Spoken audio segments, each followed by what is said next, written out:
Welcome to Sakthi channel. இன்றைக்கி நம்ம fruit custard எப்படி செய்கிறதுன்னு பார்க்கலாம். ஸோ நான் 1/2 லிட்டர் வந்து ஆவின் பால் எடுத்திருக்கேன். ஒரு 1/2 டம்ளர் தண்ணி ஆட் பண்ணிக்கிறேன். உங்களுக்கு வேணும்னா ஆட் பண்ணிக்கலாம், இல்லைனா நீங்கள் அப்படியே வந்து செய்யலாம் தண்ணி ஆட் பண்ணாமல். கஸ்டர்ட் பவுடர் வந்து வெனிலா ஃப்ளேவர் வந்து நான் எடுத்திருக்கேன். ஸோ 1/2 லிட்டர் பாலுக்கு பார்த்தீங்க அப்படின்னா நான் வந்து ஒரு 2.25 ஸ்பூன் வந்து நான் வந்து கஸ்டர்ட் பவுடர் வந்து ஆட் பண்ணுறேன். இதை வந்து நம்ம அப்படியே வந்து பாலில் ஆட் பண்ணக்கூடாது, இதை வந்து டைலூட் பண்ணணும். நம்ம காய்ச்சின பாலோடையும் நம்ம டைலூட் பண்ணலாம். அப்படிலாம் நீங்கள் முன்னாடியே வந்து காய்ச்சி ஆற வச்சுருந்தீங்கன்னா அந்த பாலை ஊற்றி கூட நம்ம டைலூட் பண்ணி வச்சுக்கலாம். இன்றைக்கி வந்து நான் காய்ச்சின பாலில் தான் வந்து டைலூட் பண்ண போகிறேன். ஸோ வந்து பால் வந்து கொதி வரட்டும், அது வரைக்கும் நம்ம வெயிட் பண்ணலாம். ஸோ நல்லா கொதி வந்ததும் நம்ம வந்து மிக்ஸ் பண்ணிக்கிட்டே இருக்கணும். கீழே வந்து அடி பிடிக்காத வரைக்கும் நம்ம வந்து மிக்ஸ் பண்ணிக்கிட்டே இருக்கணும். ஸோ நல்லா வந்து கொதி வந்துருச்சு பாருங்கள். இப்போ வந்து நம்ம வந்து இந்த பாலை எடுத்து நம்ம வந்து கஸ்டர்ட் பவுடரில் ஆட் பண்ணிடலாம். ஆட் பண்ணி நல்லா வந்து டைலூட் பண்ணிக்கலாம். ஸோ சேம் டைம் நான் வந்து சுகர் வந்து ஒரு 6லேருந்து 7 ஸ்பூன் வந்து நான் எடுத்து வச்சுருக்கேன்.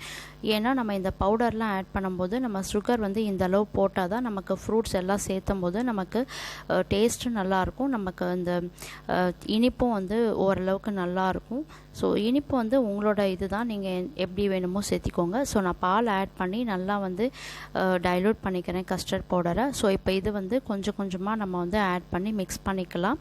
நம்ம வந்து கட்டி வந்து வராத மாதிரி நம்ம வந்து நல்லா மிக்ஸ் பண்ணிக்கிட்டே இருக்கணும். அது வந்து கொஞ்சம் கொஞ்சமாக ஆட் பண்ணி நம்ம ஃபுல்லாக வந்து மிக்ஸ் பண்ணணும். ஸோ மிக்ஸ் பண்ணும்போது இது உங்களுக்கு திக் கன்சிஸ்டன்சி வரும். ஸோ வந்து ரொம்பவும் திக்காக விடக்கூடாது, ஓரளவுக்கு திக்கானா போதும்.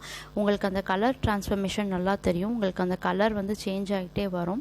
ஸோ நல்லா வந்து கொஞ்சம் கொதிக்க வைங்க. அதுக்கப்புறம் வந்து நம்ம சர்க்கரையை வந்து ஆட் பண்ணிடலாம். நான் இன்றைக்கி வந்து ஒரு 7 டேபிள் ஸ்பூன் வந்து சர்க்கரை வந்து ஆட் பண்ணியிருக்கேன். உங்களுக்கு கூட குறைய உங்களுக்கு எவ்வளோ டேஸ்ட்டோ அது தகுந்த மாதிரி நீங்கள் ஆட் பண்ணிக்கோங்க. ஸோ சர்க்கரையும் வந்து நம்ம ஆட் பண்ணி நல்லா வந்து கலந்து விட்டுக்கலாம். ஸோ ஃபுல்லாக வந்து அந்த பாலோட வந்து சர்க்கரை வந்து மிக்ஸ் ஆகணும். ஸோ அது வரைக்கும் நல்லா வந்து நம்ம கொஞ்சம் வெயிட் பண்ணலாம். இது வந்து நம்ம மீடியம் ஃப்ளேமில் கூட செய்யலாம், நம்ம வந்து ரொம்ப லோ ஃப்ளேமில் செய்யணும் அப்படின்னு அவசியம் இல்லை. பட் கைவிடாமல் நம்ம வந்து மிக்ஸ் பண்ணிக்கிட்டே இருக்கணும், அவ்வளோதாங்க. ஸோ நல்லா மிக்ஸ் பண்ணிவிட்டு டைலூட் ஆனதுக்கப்புறம் அது எல்லாமே கரைஞ்சதுக்கப்புறம் சர்க்கரை எல்லாம் நம்ம வந்து கொஞ்சம் அப்படியே விட்டுறணும். நல்லா அது வந்து கொதிச்சுக்கிட்டே இருக்கணும். நம்ம வந்து ரொம்ப திக் கன்சிஸ்டன்சி வரைக்கும் நம்ம வந்து கொண்டு போவோம்னா, பட் அது வந்து பார்த்திங்கன்னா கொஞ்சம் செமியாக இருக்கணும். ரொம்பவும் தொடன்னு தண்ணி மாதிரி ஊற்றாமல் கொஞ்சம் நம்ம வாட்டர் ட்ராப்லெட் வந்து மேலேருந்து கரண்டியிலேருந்து ஊற்றும் போது கொஞ்சம் லைட்டாக சொட்டாக வந்து விழுகிற மாதிரி இருக்கும். ஸோ அந்த கன்சிஸ்டன்சி வரைக்கும் வச்சுருந்தாலே போதும். ஸோ பார்த்தீங்கன்னா ரொம்ப வந்து நமக்கு திக்கெல்லாம் ஆக வேண்டாம், ஏன்னா அதை ஆற வச்சுட்டு அதுக்கப்புறம் நம்ம ஃப்ரூட்ஸ் எல்லாம் சேர்த்தும் போது பார்த்தீங்கன்னா அப்புறம் ரொம்ப வந்து கெட்டியான மாதிரி ஒரு ஃபீல் இருக்கும். ஸோ வந்து ஓரளவுக்கு வந்து நல்லா மிக்ஸ் பண்ணிவிட்டு நான் சொன்னேன் இல்லையா ஏற்கனவே, ஸோ அது வந்து கரண்டியில் எடுத்து பாருங்கள். எடுத்து பார்க்கும்போது உங்களுக்கே தெரியும், அந்த பாருங்கள் இதுதான் கன்சிஸ்டன்சி. ஸோ இது வந்ததுமே நம்ம வந்து என்ன பண்ணுறோன்னா ஆஃப் பண்ணிடலாம் அடுப்பை. இப்போ வந்து வேறு ஒரு பவுலில் வந்து ட்ரான்ஸ்ஃபர் பண்ணிடலாம். ட்ரான்ஸ்ஃபர் பண்ணி நல்லா வந்து ஆற விடுங்க. ஸோ அந்த கேப்பில் நம்ம வந்து ஃப்ரூட்ஸ் எல்லாமே வந்து கட் பண்ணி வச்சுக்கலாம். உங்களுக்கு எந்த ஃப்ரூட்ஸ் வேணுமோ அந்த ஃப்ரூட்ஸ் வந்து நீங்கள் அதிகமாக சேர்த்துக்கலாம். உங்களுக்கு எந்த ஃப்ரூட் பிடிக்குமோ அதோட ஃப்ளேவர் வேணும் அப்படின்னு நினச்சிங்கன்னா நீங்கள் அதை கூட அதிகமாக சேர்த்திக்கலாம்.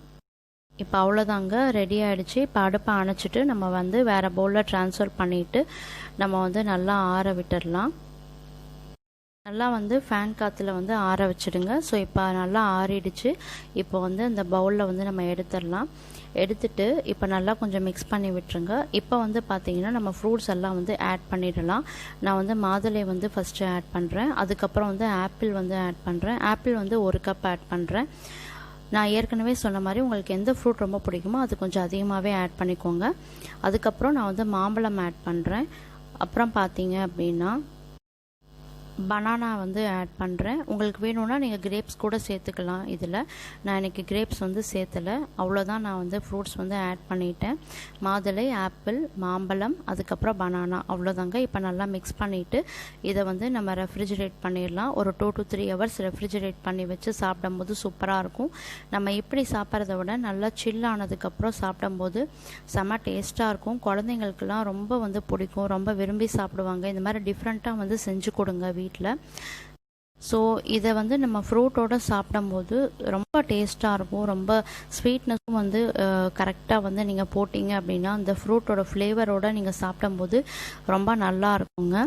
இப்போ இதை வந்து நான் இன்றைக்கி வந்து ஒரு 3 ஹவர்ஸ் தான் நான் வந்து ரெஃப்ரிஜரேட் பண்ணியிருக்கேன். ரெஃப்ரிஜரேட் பண்ணிவிட்டு இப்போ எடுத்துட்டேன் பாருங்கள்.